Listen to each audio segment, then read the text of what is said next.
আসসালামু আলাইকুম। চীন কি ইচ্ছাকৃতভাবে করোনাকে তৈরি করে গোটা পৃথিবীতে ছড়িয়ে দিয়েছে কিনা, এটি হচ্ছে এই সময়কার একটি গুরুত্বপূর্ণ প্রশ্ন। কেননা আপনারা অনেকেই পড়েছেন, আমি নিজেও পড়েছি 1981 সালের একটি বই দ্য আই অফ ডার্কনেস এবং 2008 সালের আরেকটি বই এন্ড অফ টাইমস। এই দুইটি বইতে একদম স্পষ্ট ভাইরাসের প্রতি ইঙ্গিত দেওয়া হচ্ছে এবং বলা হচ্ছে, শহরের নাম সহ বলা হচ্ছে উহান শহর থেকে এটি ছড়াবে এবং এই ভাইরাসের কোনো প্রতিষেধক থাকবে না, এটি মানুষকে আক্রমণ করে পৃথিবীর জনসংখ্যা কমিয়ে দেবে। এই ধরনের অনেকগুলো বিষয় বইয়ে স্পষ্ট উল্লেখ করা আছে। আমি আপনাদেরকে এখনই ডেস্কটপ থেকে অর্থাৎ কম্পিউটার থেকে এই বিষয়গুলো দেখাবো স্ক্রিনে, এবং আমরা এই বিষয়গুলো জানার পর দেখার পর আমরা দুইটা কনক্লুশনে আসব। যেহেতু অনেক আগের বইয়ে এই বিষয়গুলো লেখা হয়েছে, তাহলে চীন কি ইচ্ছাকৃতভাবে পরিকল্পনা করে এই ধরনের বায়োলজিক্যাল উইপন অর্থাৎ ভাইরাসকে সৃষ্টি করে মানবজাতিকে ধ্বংস করার জন্য এই কাজটি করলো কিনা, এটা হচ্ছে একটা কনক্লুশন। আরেকটা হচ্ছে এখানে চীনের কি লাভ, চীন যদি এই কাজটা করে থাকে চীনের কি কি লাভ রয়েছে সেই বিষয়টা আমি আপনাদের সাথে আলোচনা করব। আরেকটি বিষয় হচ্ছে, অনেকেই বলছেন যে পবিত্র কোরআনে আল্লাহ পাক বলেছেন যে তিনি একমাত্র ভবিষ্যৎ জানেন। তাহলে মানুষ কিভাবে 1981 সালে এটা জানতে পারলো যে 2020 সালে এমন ঘটনা ঘটবে, কিভাবে 2008 সালে জানতে পারলো যে 2020 সালে এমন একটি ভাইরাস ছড়িয়ে দেওয়া হবে? এই তিনটা বিষয় আমরা আলোচনা করব।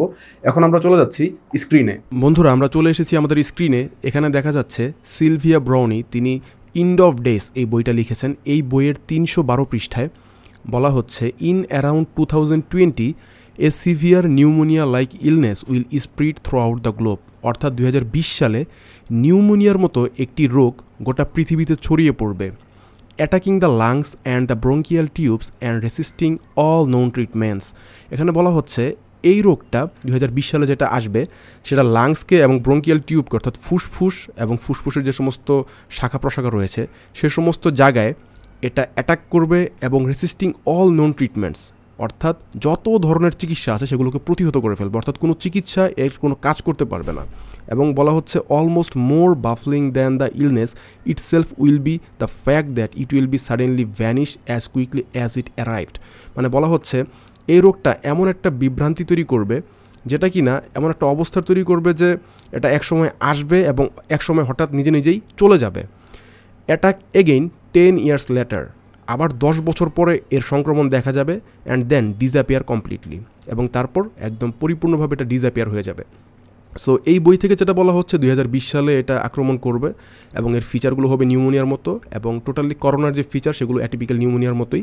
এবং এখানে আরও বলা হচ্ছে লাংস এবং ব্রঙ্কিয়াল টিউবে অ্যাটাক করবে। আসলেই তাই, এই যে করোনা সেটা কিন্তু লাংসে ব্রঙ্কিয়াল টিউবে অ্যাটাক করছে এবং কোনো ট্রিটমেন্টে কিন্তু কাজ হচ্ছে না। এটাও বলা হয়েছে এই বইয়ে যে কোনো ধরনের চিকিৎসা এটার কোনো কাজ করতে পারবে না এবং এটা একা একাই চলে যাবে, এটাও বলা হচ্ছে এই বইয়ে, এবং 10 বছর পর আবার আসবে। এটা হচ্ছে 2008 সালের একটি বই। তো এখন আমি আপনাদেরকে আরেকটি বই থেকে দেখাই, সেটা হচ্ছে এই যে ডিন কন্টস, তার হচ্ছে দ্য আই অফ ডার্কনেস। এই বইয়ের মধ্যে আপনারা দেখতে পারবেন, এখানেও দেখতে পাচ্ছেন এই যে অনেকগুলো ছবি।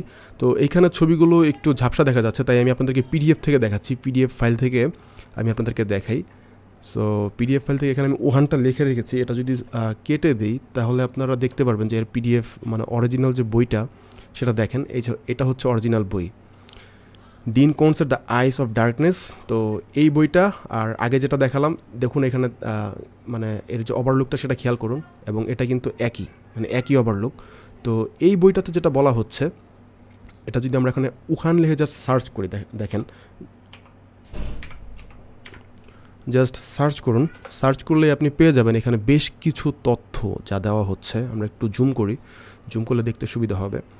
তো দেখুন এখানে বলা হচ্ছে দে কল দ্য স্টাফ উহান 400, অর্থাৎ উহান 400 বলা হচ্ছে, এবং চীন থেকে কিন্তু চীনের উহান শহর থেকে কিন্তু এই জিনিসটা ছড়িয়েছে। এখানে উহান নাম দেওয়া আছে এবং একটা RDNA labs outside the city of Wuhan, Wuhan থেকে এটা তৈরি করা হবে। And it was 400 viable strain and man made micro organisms created at the research centre. অর্থাৎ তারা বলতেছে চীনের উহান শহরে রিসার্চ সেন্টার এটা তৈরি করা হবে এবং এর প্রায় 400-র মতো স্ট্রেন থাকবে। এবং আমরাও কিন্তু দেখতে পাচ্ছি করোনা তার স্ট্রেনগুলো বারবার চেঞ্জ করে নানানভাবে অ্যাটাক করতেছে, যার কারণে মানে নিয়ারলি ইম্পসিবল হয়ে যাচ্ছে যে এর কোনো ভ্যাকসিন তৈরি করা। টোটালি কিন্তু এই বইয়ের কথাগুলোর সাথে মিলে যাচ্ছে। এখানে আরও বলা হচ্ছে এই Wuhan 400 is a perfect weapon, এটা হচ্ছে একটা মানে একটা খাঁটি একদম মানে পারফেক্ট একটা উইপন, একটা অস্ত্র হবে এটা।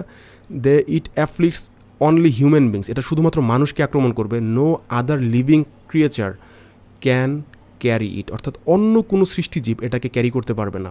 অন্য কোনো সৃষ্টিজীবের ভিতরে এই ভাইরাসটা বসবাস করতে পারবে না, বাঁচবে না, তাদেরকে অ্যাটাক করবে না, শুধু মানুষকে অ্যাটাক করবে।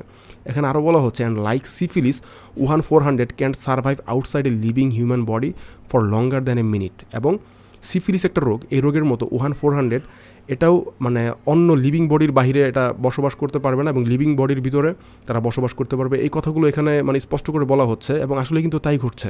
The Chinese could use Wuhan 400 to wipe out a city or a country, অর্থাৎ এটা তারা ছড়িয়ে দিতে পারবে ইচ্ছা করলেই। Wuhan 400 kill rate is 100%, no one is suppose to survive. এখানে বলা হচ্ছে উহান 400 দ্বারা আক্রান্ত হলে মানুষ মারা যাবে, কেউ বাঁচতে পারবে না, এই ধরনের একটা কথা এখানে বলা হচ্ছে। তো এখানে কিন্তু যে বিষয়টা খেয়াল করার মতো সবচেয়ে ইম্পর্টেন্ট সেটা হচ্ছে উহান 400 এটা একদম মানে নাম সহ এখানে উল্লেখ করা হয়েছে যে এটা একদম মানে নাম, মানে উহান শহর থেকে কিন্তু জিনিসটা পৃথিবীতে ছড়িয়ে পড়েছে এখন। তো এই বিষয়টা খুবই গুরুত্বপূর্ণ। এখানে দেখেন আরও বলা হচ্ছে Wuhan 400 has important advantage over most biological agents, অর্থাৎ এই যে উহান 400 যে অস্ত্রটা উইপনটা হবে, এটা যে একটা অস্ত্র মানে জীবাণুযুদ্ধ, এটা অন্যান্য বায়োলজিক্যাল এজেন্টের চাইতে এটা অনেক শক্তিশালী হবে। এবং এর কারণে কিন্তু দেখেন আমরা কোনোভাবেই কিন্তু বা বিজ্ঞানীরা অনেক চেষ্টা করেও কিন্তু কোনো ধরনের কোনো ভ্যাকসিন তৈরি করতে পারছে না। এবং এখানে দেখেন, for one thing you can become an infection carrier only 4 hours after coming into contact with the virus. মানে আপনার ইনকিউবেশন পিরিয়ড হবে 4 ঘন্টার মতো, মানে 4 ঘন্টা আপনি ভাইরাস দ্বারা আক্রান্ত হলেও বুঝতে পারবেন না যে আপনি ভাইরাস দ্বারা আক্রান্ত হয়েছেন।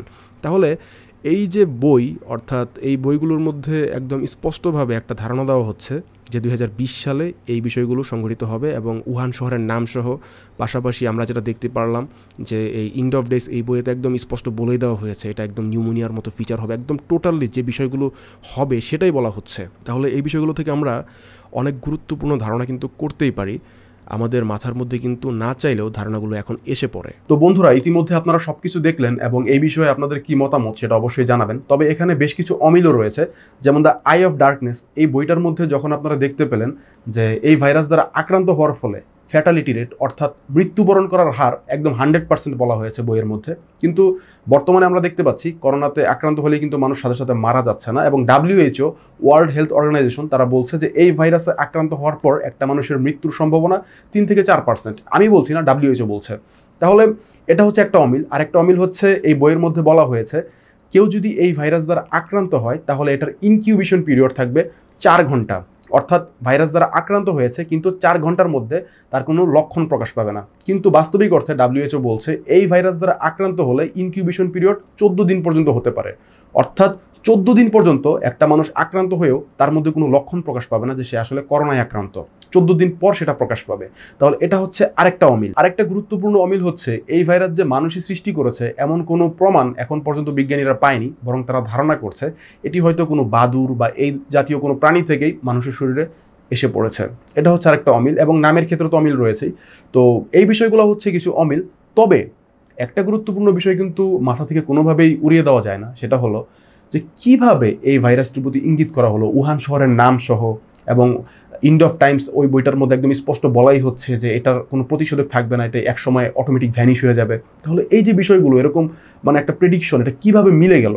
হতেই পারে যেটা তারা পরিকল্পনা করে ইচ্ছাকৃতভাবে এই কাজটি করেছে। আর এখন যদি ইচ্ছাকৃতভাবে এই কাজটি করে থাকে তাহলে এখানে চীনের লাভ কি? চীনের লাভ হচ্ছে যদি তারা ইচ্ছাকৃতভাবে এই কাজটি করে তাহলে তাদের কাছে এর প্রতিষেধকও রয়েছে, এর ভ্যাকসিনও রয়েছে। কিছুদিন পর যখন গোটা পৃথিবীতে মৃত্যুর আরও ভয়াবহ মিছিল শুরু হবে তখন হয়তো চীন যে কাজটি করবে এই ভ্যাকসিন বিক্রি করা শুরু করবে। আর এর মাধ্যমে চীন হয়তো কোটি কোটি বিলিয়ন বিলিয়ন ডলারের মালিক হয়ে যাবে এবং এর পাশাপাশি অন্যান্য দেশের অর্থনৈতিক অবস্থা খারাপ হয়ে যাবে। যদি চীন এই কাজটা ইচ্ছাকৃতভাবে করে তাহলে চীনের ইচ্ছা আছে অদূর ভবিষ্যতে তারা যেন গোটা বিশ্বকে নিয়ন্ত্রণ করতে পারে এমন একটি প্ল্যানিং নিয়ে তারা কিন্তু অগ্রসর হয়েছে। আর চীনে প্রচুর পরিমাণে কালো জাদু এরকম শিক্ষা হয় এবং আপনারা হয়তো অনেকেই জানেন যারা ইলুমিনাতির বিভিন্ন সংগঠনের বিভিন্ন বিষয় নিয়ে পড়ালেখা করেছেন তারা অবশ্যই জানেন যে জিন তারা কিন্তু এই সমস্ত বায়োলজিক্যাল উইপন তৈরি করে। এগুলো যদিও হাইপোথেটিক্যাল কথাবার্তা, তারপর আমি আপনাদেরকে সংক্ষেপে বলছি। অনেক সময়ই জিনরা এই ধরনের মানে জাদু চর্চার মাধ্যমে ভাইরাস ব্যাকটেরিয়া তৈরি করে এবং সেগুলো অন্য জগৎ থেকে পৃথিবীতে মানব জগতে প্রবেশ করে। এবং হতে পারে যেটা কালো জাদু চর্চার মাধ্যমে অর্থাৎ ইলুমিনাতির যে সংগঠন তাদের মাধ্যমেই এই কাজগুলো হতে পারে। কেননা যারা এই বইগুলো লিখেছে দ্য আই অফ ডার্কনেস, তারপরে হচ্ছে এন্ড অফ টাইমস, তারা কোনো না কোনোভাবে ইলুমিনাতির সাথে জড়িত। সেগুলো আরও পরের ব্যাপার সেবার, সেগুলোতে যাচ্ছি না। বাট যেগুলো প্রকাশিত ব্যাপার সেগুলো নিয়ে আলোচনা করছি, যে হতে পারে হয়তো চীন ল্যাবরেটরিতে তৈরি করেছে, অথবা কালো জাদুর মাধ্যমে, ইলুমিনাতির কোনো সংগঠনের মাধ্যমে, যেভাবেই হোক এর মাধ্যমে একটা সম্পৃক্ততা রয়েছে, বা চীনের অর্থনৈতিক কাঠামোকে আরও উন্নতিতে নেওয়ার জন্য এই কাজগুলো হয়তো চীন সরকার ইচ্ছাকৃতভাবেই করেছে। যেটাই হোক, কারণ এই বইগুলো তাই বলে, কিভাবে না হলে জানা সম্ভব। তো এখন এই বিষয়গুলো স্পষ্ট হওয়ার পর আমাদের যে লাস্ট অ্যান্ড ফাইনাল টপিক, সেটা হচ্ছে আল্লাহ একমাত্র ভবিষ্যৎ জানেন, মানুষ কিভাবে জানলো। যেমনটা পবিত্র কোরআনে সূরা আল হুদের 123 নম্বর আয়াতে বলা হয়েছে, সূরা আল আরাফের বলা হয়েছে 188 নম্বর আয়াতে, সূরা নামলের বলা হয়েছে 65 নম্বর আয়াতে, এবং সূরা আনআমের 59 নম্বর আয়াতে আল্লাহ তাআলা বলতেছেন যে আকাশ এবং জমিনে যে গায়েব রয়েছে, সেটা গায়েবের চাবি একমাত্র আল্লাহর কাছেই রয়েছে, আল্লাহ ছাড়া কেউ জানে না গায়েব সম্পর্কে। এবং আল্লাহ তাআলা আরও বলতেছেন যে একটা পাতা সেটাও যদি পড়ে, সেটা আল্লাহ মানে দেখছে না এমন হচ্ছে না, আল্লাহ দেখতে পাচ্ছেন যে সেই পাতাটা পড়ছে। সব কিছুই আল্লাহর জ্ঞানে রয়েছে। তাহলে এখান থেকে এখন আপনাদের প্রশ্ন হতেই পারে যে তাহলে কিভাবে 1981 সালের একজন মানুষ বই লিখে এটা বলতে পারলো যে 2020 সালে এই ঘটনাটি ঘটবে, কিংবা 2008 সালের একজন লেখিকা তিনি কিভাবে বলতে পারলেন যে এটা 2020 সালে ঘটবে। ব্যাপারটা হচ্ছে এটা প্রি প্ল্যানিং জিনিস, এটা গায়েবের অন্তর্ভুক্ত না। আমি যদি এই 2020 সালে একটি বই লিখি, যে বইয়ের মধ্যে লেখা থাকবে যে 2030 সালে আমি বিয়ে করব, এবং 2030 সালে আমি বিয়ে করলাম, সো আমার সেই বই আপনি 2030 সালে পড়ছেন, এবং আমার সেই বই আপনি দেখতে পেলেন যে আমি সেখানে লিখে রেখেছি 2030 সালে আমি বিয়ে করব। সো এখন আপনি কি বলবেন এটা গায়েবের অন্তর্ভুক্ত? কখনোই না, কারণ আমি তো 2020 সালে সেটা প্ল্যানিং করে রেখেছি যে আমি 2030 সালে এই কাজটা করব, সেটা আমার মাথার মধ্যে সেট রয়েছে, ঠিক না? সো একই বিষয়, যারা এই বইটা লিখেছে তারা কোনো না কোনোভাবে এর সাথে জড়িত, বা কোনো না কোনোভাবে ইলুমিনাতির সাথে, বা যারা এই ভাইরাসটি তৈরি করেছে যদি সত্যিকার অর্থে তৈরি করেই থাকে তাদের সাথে জড়িত, এবং তারা প্ল্যানিং করে এই বইটা লিখেছে। এবং এটাই হচ্ছে মূল বিষয়, এটা প্ল্যানিংয়ের বিষয়, এটা কখনোই গায়েবের অন্তর্ভুক্ত বিষয় নয়। যেমনটা আপনি যদি চিন্তা করেন যে আপনি একটু পরে ভাত খাবেন, সো আপনি জানেন যে আপনি একটু পরে ভাত খাবেন, এটা কখনোই গায়েবের অন্তর্ভুক্ত না, ঠিক না? গায়েবের অন্তর্ভুক্ত বিষয় কোনগুলো?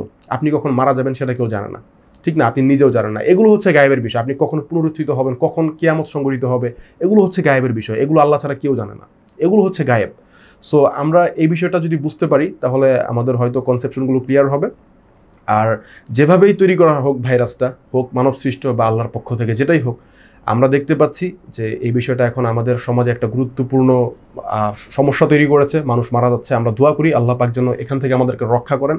এবং আল্লাহ পাক পবিত্র কোরআনে বলেছেন যে তারাও কৌশল করলো এবং আমি আল্লাহ কৌশল করলাম, এবং বস্তুত আল্লাহ হচ্ছে সর্বোত্তম কৌশলকারী। এবং আমরা তাই দেখতে পাচ্ছি এই ভাইরাসের আক্রমণের ফলে অনেক জায়গায় ইসলাম ধর্ম গ্রহণের হার বাড়ছে, বা অনেক জায়গায় আজান পুনরায় চালু করা হয়েছে, মানুষ আল্লাহকে বেশি বেশি ভয় করতেছে। যেভাবেই হোক মানুষ ইসলামের দিকে আস্তে আস্তে ফিরে আসছে। তাহলে আল্লাহ তাআলার কৌশলটা আপনি খেয়াল করেন যে তারা কৌশল করেছে এবং আল্লাহও কৌশল করেছেন। আল্লাহর কৌশল সর্বোত্তম কৌশল, মানুষ ইসলামের দিকে ফিরে আসছে, এবং আলটিমেটলি আল্লাহ সেটাই চান যেন আমরা আল্লাহর দিকে ফিরে আসি। তো আজকের ভিডিওটা এই পর্যন্তই। ভিডিওটা সম্পর্কে আপনাদের মতামত অবশ্যই প্রকাশ করবেন। বিদায় নিচ্ছি। আসসালামু আলাইকুম ওয়া রাহমাতুল্লাহি ওয়া বারাকাতুহু।